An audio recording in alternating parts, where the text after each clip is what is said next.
forecasting, that sort of deal. Work with your engineer. That's kind of the elevator pitch from people service. But I know you're going to have a lot of questions related to the specifics of their operations, so I'll turn it over to these gentlemen who have been immersed in it now. So. How many weeks are we here? We're our third week here, starting on Monday. And turn some things around. There was some chemical feed pumps, that kind of stuff that weren't working. Used to that. We're not, we could run it if we have to, but we want to be more sure before we get it back online. We want to get everything cleaned out first. Water tower needs to get cleaned, all that kind of stuff.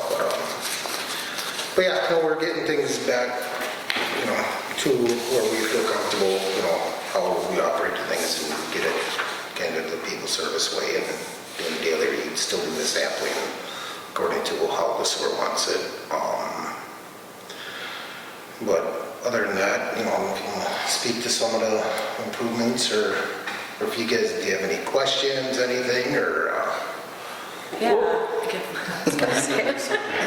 So we're starting with, can you just give us a breakdown of everything that you feel we need to start servicing, what we need to focus on, or what you guys are already got a list of?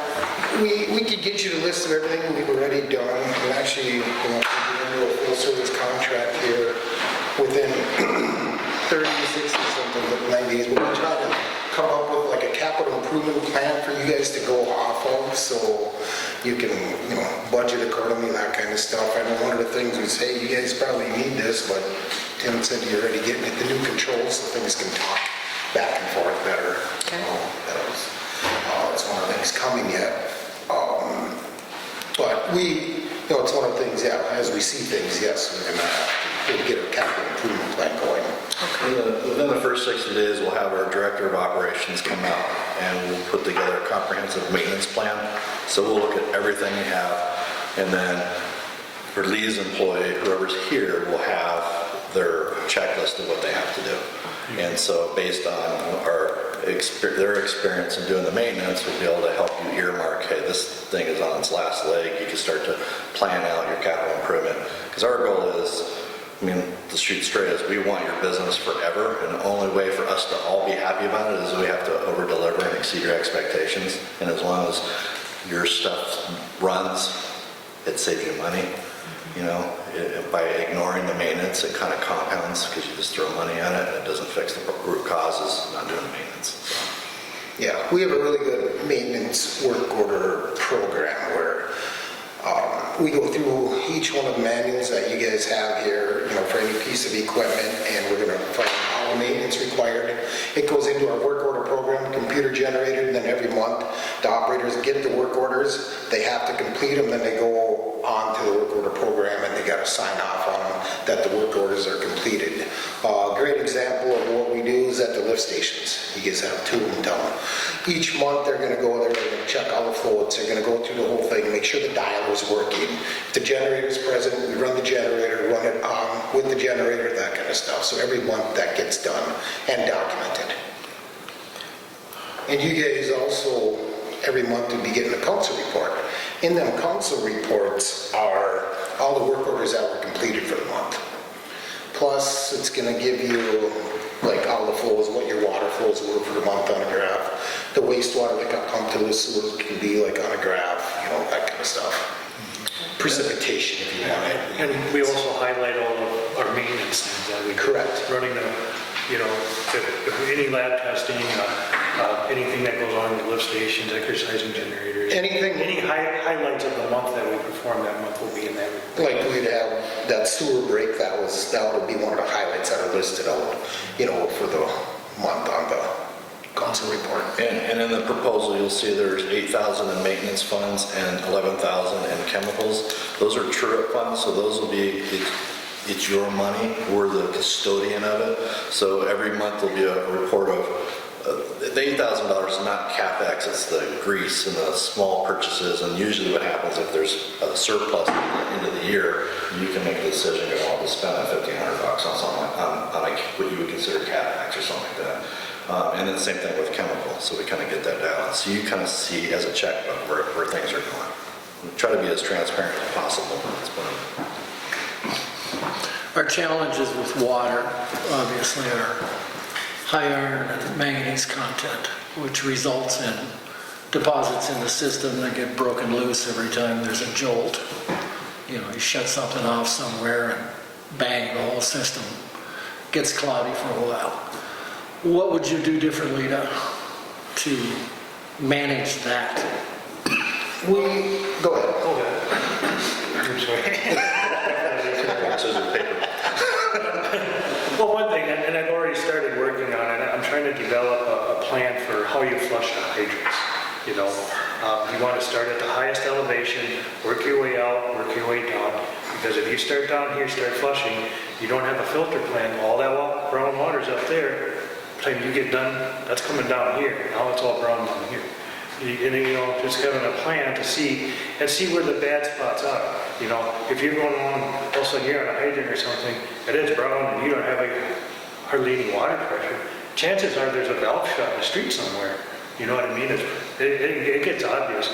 I worked at Lester Prairie for 10 years and they didn't have a water plant there. And we had to flush hydrants 3 times a year just to keep up with it. Because, you know, that's just the way it was. Somebody will come into town, grab some water, and now half the town got brown water, you know. So at least you can minimize the impact of it. Were they in the Jordan Aquifer? I think they are, yeah. A lot of people are. So, To cure the problem would be a water plant, obviously, but there's things we can do Yeah. and if you guys are in the plans and all that, we'd be more than happy to sit in on, you know, overseeing the plan specs, that kind of stuff, where they don't sell you something you don't need. You know, we look at how you're gonna maintain it, you know, what's the practicality of it, that kind of stuff, so. They kind of lead out the cost of operating it, because it looks good on paper. Yeah. Yeah. And the hydrant flushing is something that cannot be done until your tower gets clean, because otherwise all we're doing is pulling that nasty water from there through the whole system. So that has to be done first. Is the scrubber functional in the water tower? oh yeah, they have a mixer. I just found that out the other day. In the tower? In the tower. I don't know if that mixer is on. I need to check that. If that mixer's on and everything's been stirring around in there, we should be able to flush. Okay. Because what happens is when you're in the water tower at the bottom, they got a standpipe. They're only 1.5 feet off the bottom. So as that iron builds up in there and the tower it rolls in there, also the next thing, it's going down that standpipe. Now everybody's got brown water, or dingy colored water. It's because of that. So, When you flush that water tower, will we expect brown water that like couple days, or where does that water go? the water tower would get dumped up on the hill off of one of the hydrants, and we would isolate off and just pump through the well on pressure. And then once the water tower gets cleaned up, then it'll get filled back up, and then we can arrange and flush the hydrants, flush the whole system out. We usually communicate with you, usually put a notice out to the city going, hey, we're flushing, don't freak Every out. city's different. Somebody, they want 2 weeks notice, but some people, we'll just put it on social media or something. Every city's different. Oh So whatever works for you. no, we'll need like a month notice. It gets so orange. It's bad. So you had talked about that water tower needed to be cleaned. Is that something that you guys take care of? You call somebody to, or you still expect the city to? The city has a contract for that already. Okay, so, okay. Yeah, it was supposed to be done on Monday, but we don't have there's a bunch of valves or how to do that. They were supposed to call me on Thursday, but they never did. If they would have called me, because they got 2 ways of doing it. They can send a diver down there and a machine down there, and they can suck everything out of the bottom. Or you can empty it out, and then they squeegee it all out, and out the bottom it goes that way, you know. So there's 2 ways of doing it, and they never called me back. So they're supposed to call me, and we're going to get it rescheduled. I want it rescheduled as soon as it can be done. So, because, yeah. and stuff I've been working on since we got here, just kind of rebalancing the water, the chlorine residuals and everything else, getting everything up and running, and I want to make sure that we have everything up and running the way it should be before we start messing around and stuff. You know, we got some sampling that's got to be taken to the Department of Health, sent in and that, and I want to get that all right first. And then we want to get this other well up going, make sure that's flush clean, and we go to town flushing hydrants. So historically, if fire had a big fire, we would have to call our previous operator to make sure that the pumps were running and that there was water going into the tower.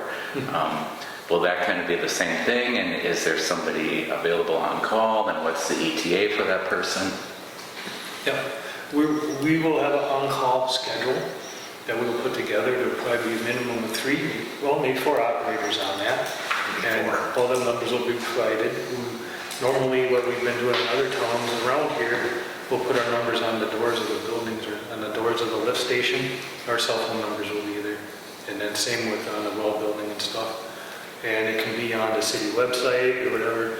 Usually, if you're the fire chief, I am. yeah, I usually get a phone call and then I can take it on from there. So, I mean, just cause, you know. So, Okay. because I know, we had that big fire last week over, you were probably there in Arlington with the old Vales. Yes. Yeah.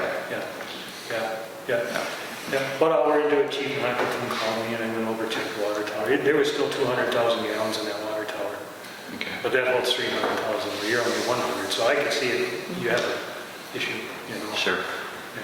What is the pump next to you guys really? I thought you guys were is that? That's well number 2. Well, number 2. So was that, I think, a long time, wasn't that what you guys were going to use or not? No, that pumps up to the water tower directly up Market Street. I'm not sure how that mixture takes place between the well up on top and the well down below. Yeah, the well up on top comes down the hill, and it goes this way down to the school, and then there's another line that runs back, and then comes down the gravel road hill, I don't know the names, and then it crosses the highway, and then goes out to the south. But when the other line comes down the hill by the school, and that flattens out down there in the parking lot, the other one comes in before, and then it goes down to a pressure reducing valve. So that's pumping all the way up that hill before, so, yeah. I thought that was like a fix a while ago, long time, but I'm mistaken. Well, that was a fix made a long time ago to blend the 2 wells. Got it. And it was a radon thing at the time that we're before the state. That was, I'm an old man, I've been around for a long time, so I'm remembering things that nobody else does.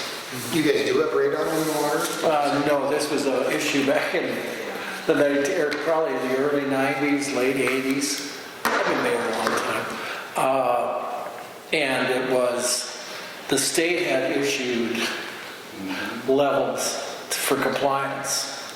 We originally were higher than allowed, but by the time they settled on, and after we had done the blending of the wells and spent some money on it, they lowered the numbers and we were in compliance. So any of the underground aquifers have a I was trade. going to say, always that might be the ticket to getting funding. If Yeah, unfortunately, it's not.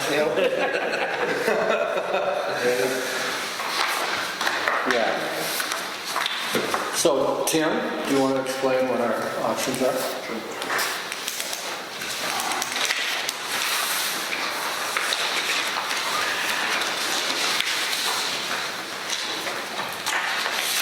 So before you, there are 2 options. Option 1 would essentially cover everything listed on the previous page. The difference between option 1 and option 2 is 2 would be more public works, but also included in option 1.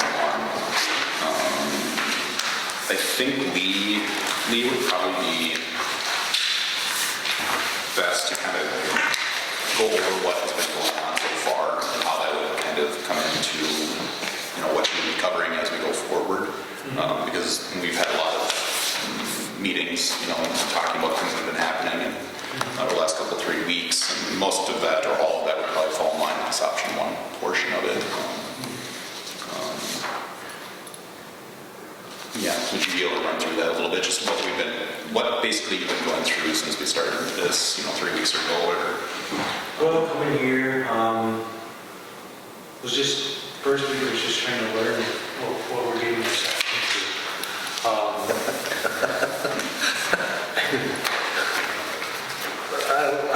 We do almost every chemical feed pump up at the well one because stuff was not operational, And it's come to my understanding that I might have by the fire hall, 1 or 2. I think that's 2. Yeah, that's You can call it whatever you want.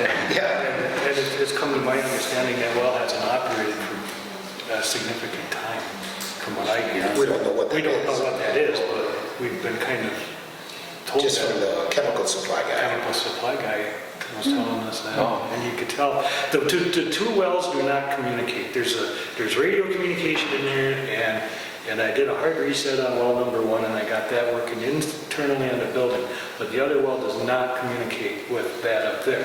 So, as a fire standpoint, somebody has to come and turn that on, because you're only going to get 400 gallons a minute, or whatever it is, 375, that thing's 200 gallons a minute. So when I was talking, I think it's an easy fix. We just got to redo there's a modem in there that's bad. I don't even think it's needed, And Won't the communications? yeah, That'll take care of that. hopefully with this new communication system, we can get talking and stuff like that. Kind of went around town, checked chlorine residuals. I met with one person on a water complaint and talked, and we checked her water, see what was at. I've been adjusting and balancing the chlorine on the high side of the town here. I got that down. And you're supposed to have a certain amount of phosphate in the water. That's not happening. There's some sampling that needs to be done with the state. That's what we're holding off on flushing. We need to get that out of the system. I've been monitoring that. As soon as that's all, I'm sending them samples. It's an orthophosphate, so it's supposed to sequester iron and manganese, so it don't come out of solute, so you won't see it until after it's consumed, basically, you could say. So we're getting all them dialed in, we can say. Yeah, it's just learning the system, and we had some issues at the intermediate lift station with the battery backup that was not functioning, and if that goes down, the controls go down, there's nothing. There's a dialer in there that had a battery that was bad on it, so it can't even dial out. So that's all been taken care of. I don't know if that was issues with what was going on over there. That it's I know there's been issues with it. That just nobody knows what's happening. So we got that taken care of, and like I said, learning it. I'm trying to get maps and where the manholes are, and the fire hydrants, and the main valves in the roads, and all that stuff. And so I kind of learned how the system operates. And so I had a big list. Yeah, I've been up several times talking to him, and I was happy to tell him last weekend before that everything worked over this weekend. So that was Monday we talked, Tuesday we talked, I'm as transparent as can be, it is what it is, and just take it from there. And we saw Tuesday, and then everything's been working since then, and that's good, that's what we need. And one of the things I recommend too, whether we're here or not, but I recommend like a council tour to go around, and we'll take you guys there. We'll show you each of the lift stations, show you the well houses, the water tower, just so you, so when we're talking about it, whatever, you can at least picture it a little bit. And I've been working with quality flow too at that intermediate lift station. There's things that can be done with that. You might have to put, the one pump is bigger than the other. That's why it won't run, because it's sized for this pump basically. So that pump at one point got replaced, and that's why it's doing what it's doing. The generator only runs one pump, is that Right, what the generator, space was? and it doesn't have the power behind it. That's the way the pump. The wastewater, yes. The wastewater. Yep, the lift station. So, and I've been talking to Quality Flow, and there's things that we can do, because they can't take the big bang when it starts. If there's what they call a variable speed drive, you can turn it on and it can go slow. Well, then it can handle it and it can run it. It might even be able to run both. It's just that initial shock at the end you can't do. So, and then there's things they said with this mission system that they're putting in, that if because the only thing that intermediate lift station is doing is taking the wastewater from the other lift station and pumping it over here. That's all it does. And he says they can control that. If they have to, they can turn off when it hits a high level.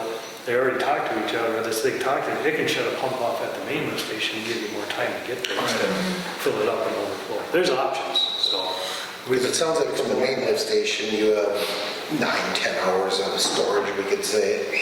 But the intermediate station, if the main one's running, you don't have much time. Yeah. And it's going to be overflowing. Yeah. Because it's a small tank up there, you could say. Well, I like what I'm hearing from you guys. What's the difference between option 1 and option 2? So option would cover everything on this page 4. Basically everything they've already been talking about, but all the Water, wastewater, everything with that. Yep. Yeah. Option 2 is all water, wastewater, plus public works duties to be defined, minus the snow removal and mowing that we contracted out, but yeah.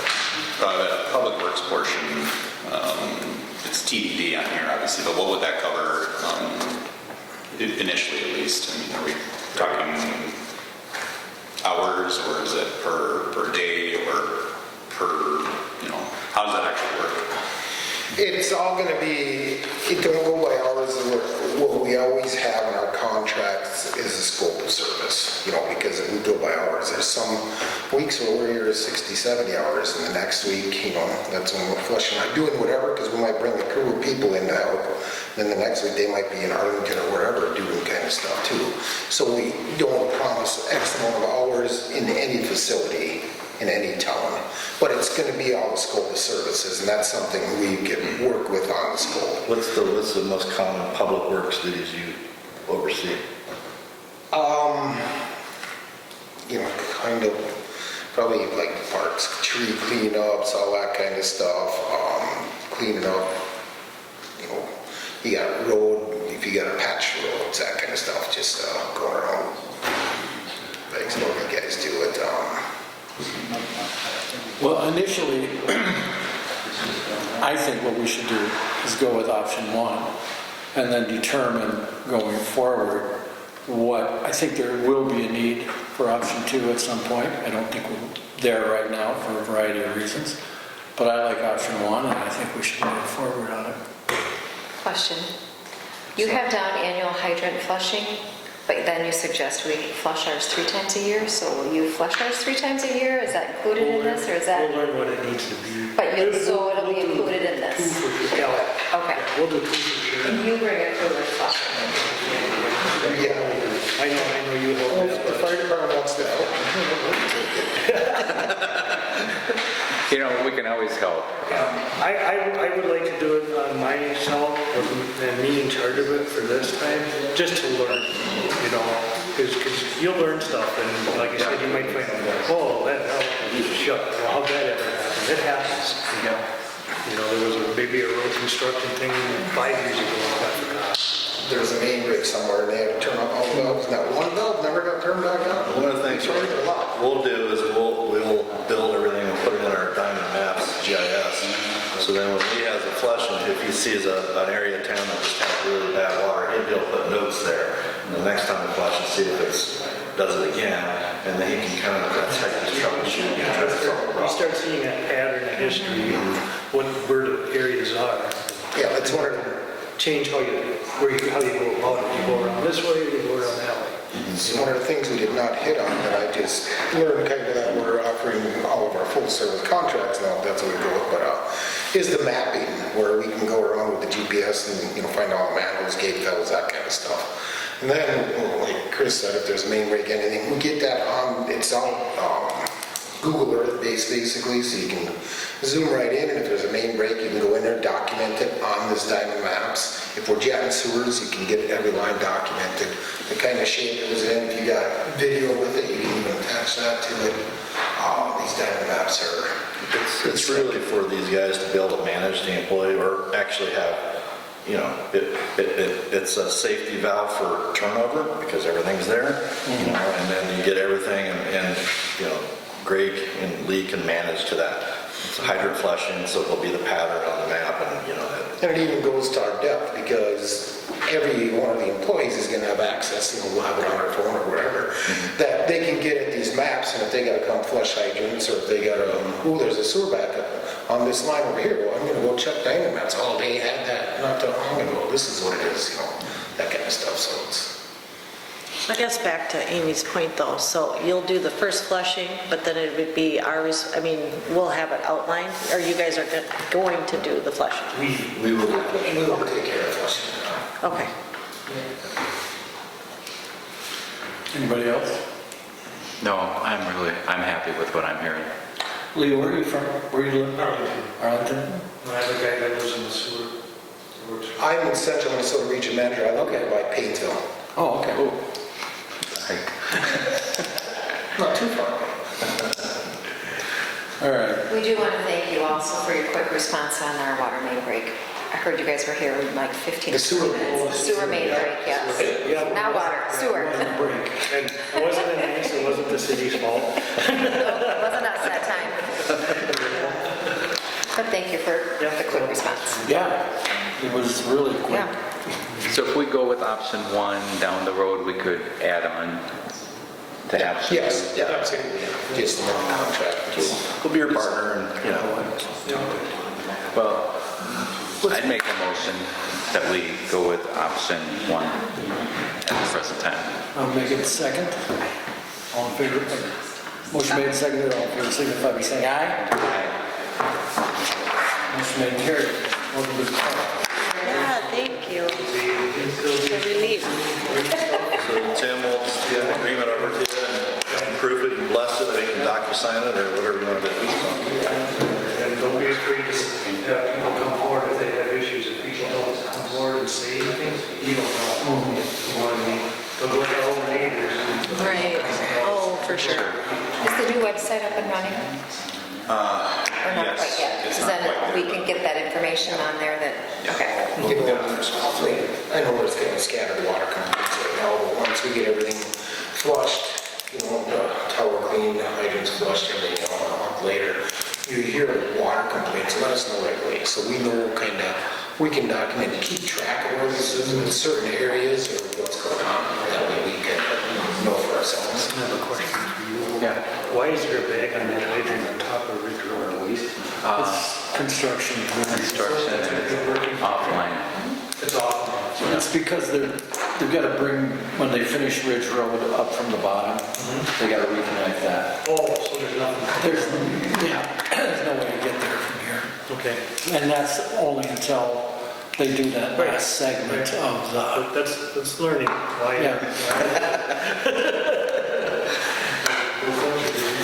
Do you have a card? So that if we're pulling a lot of water in the next couple of days, I can call you and tell you? Yeah. Okay. You're expecting a fire? No, I'm not. Say that. I'd rather be prepared. Oh, for sure. Yeah. Oh, this is great. Okay, thank you. I can give it to him too. I'll give 10 minutes. Awesome. well, I think this is going to be great. I think this is going to be really an improvement to the system. It's a challenge. I mean, when you're working on It's a unique system. 175-foot Exactly. differences, pressure, Right? it's not a real It simple makes unique system. challenges for the system, no doubt about it. Great. Thank you. Thanks for coming. Thank you. Thank you. Damn it. All right, meeting's Bring it adjourned. back.